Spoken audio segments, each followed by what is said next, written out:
Hello, I'm Wale Ogunleye, Head of Sports Entertainment at UBS, the world's largest wealth manager. And at UBS, we focus on a few things: community, sustainability, financial education, and more importantly for me, legacy. At UBS, I work with some of the world's biggest stars in both sports and entertainment, helping those clients reach generational wealth and lasting legacies. UBS has partnered with Hot 97 to bring Summer Jam to UBS Arena. And today, I have the privilege of being with one of the greatest icons in rap music, Jadakiss.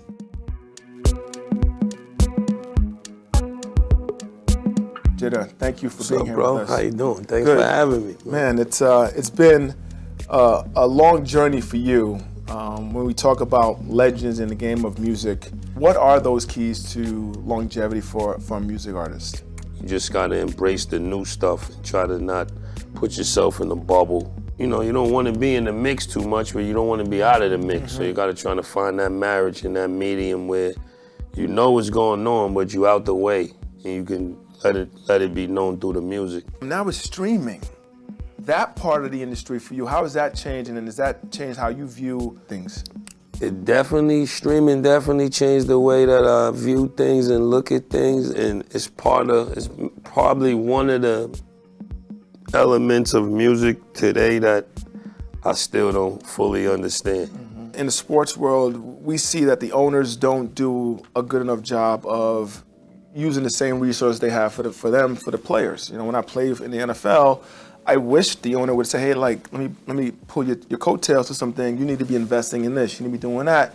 They're not doing that. In music, is it They don't do that in music also either. It's like smoke and mirrors. You could make a lot of money. You could piss it away. If you don't have good staff, if you don't have faith in a higher power, if you don't have, sometimes you're fortunate to come from a 2-parent household or one good parent.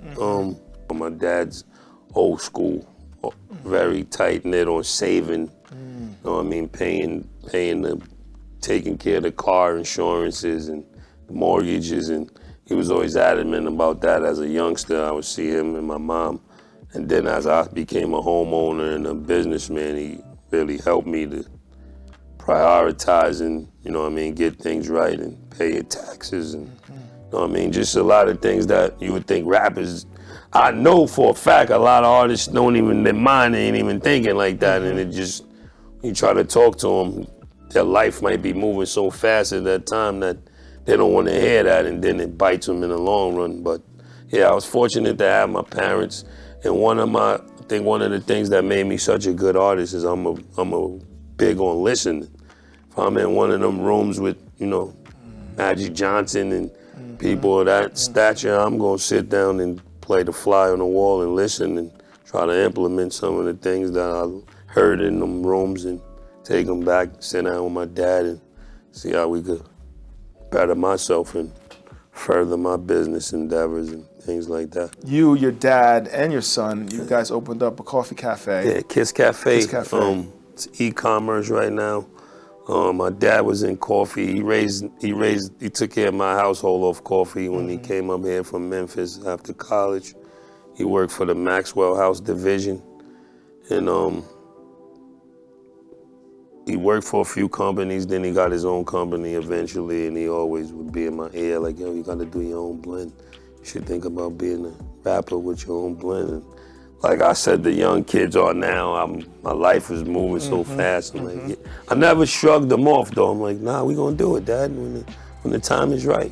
And that turned into 25, 30 years later. After the second verses with Dipset, all these opportunities and endorsements, and you know, had a lot of eyes on me. So he was like, yo, I think this might be the time to. So I'm like, you know what? You're right. It feels good to be in business with your dad and your son. Most people don't have their dads in their life, you know, dudes that I grew up with. So to be able to go in business with my dad and my son and hopefully, you know, turn this into some generational wealth that he can keep the business going with his brothers and sisters and their kids. And, you know what I mean? It's just it's a long shot and a lot of work. We're very blessed that the rollout is doing good, but just the idea of it is a win for me to just to be in the means, looking at my dad and my son, and we arguing and we going over how much coffee to order, and it's really some funny stuff behind the scenes, but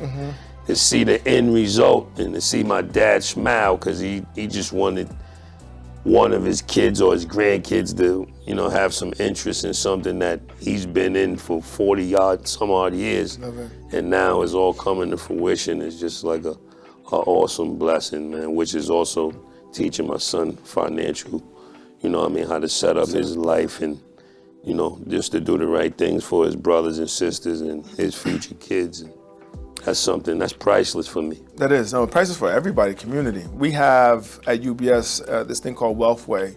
We talk about liquidity, longevity, and legacy. And I think for athletes and entertainers, liquidity, the money you have like day to day, and longevity, you know, 2 to 5 years, we can do that all day.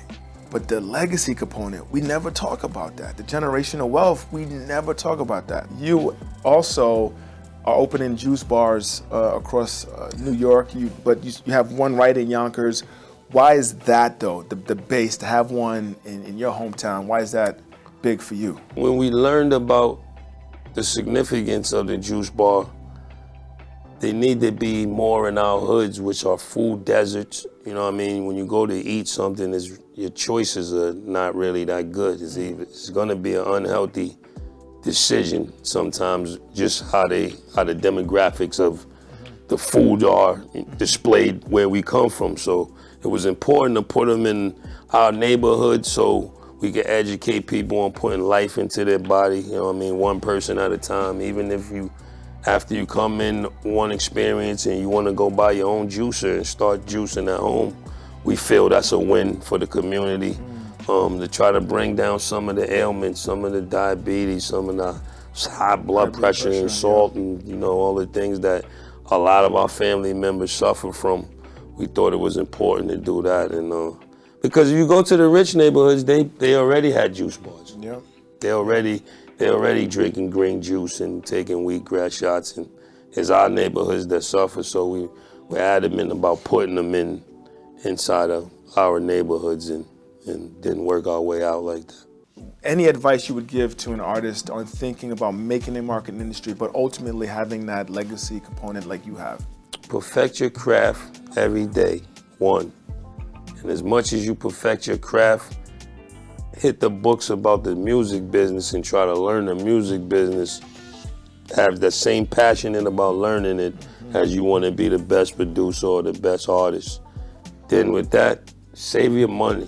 I mean, you know, I ain't telling you to don't live your life in the ancient time. You only get one life, so live the hell out of it, but save your money, do some investing, ask questions. You know what I mean? Don't just ask where they got the new Dior's at or where they, ask some other questions and think about the bigger picture. Don't just, of course right now you want to be lit, but think about, you know, think about yourself, think about the bigger picture, think about always think about 5 years ahead of what's going on. Yeah. And if you think about that, you'll be all right. I love it. That's a great part. And I want to end on this question for you. What do you want your legacy to be? Like, what do you want to be remembered for? Simple. I want to be remembered for helping people. Of course, I want them to say he was top this and that. His lyrics says he was an awesome, dope lyricist. But, you know, I want to be remembered for helping people. I want to be remembered for being a great father, being a great person.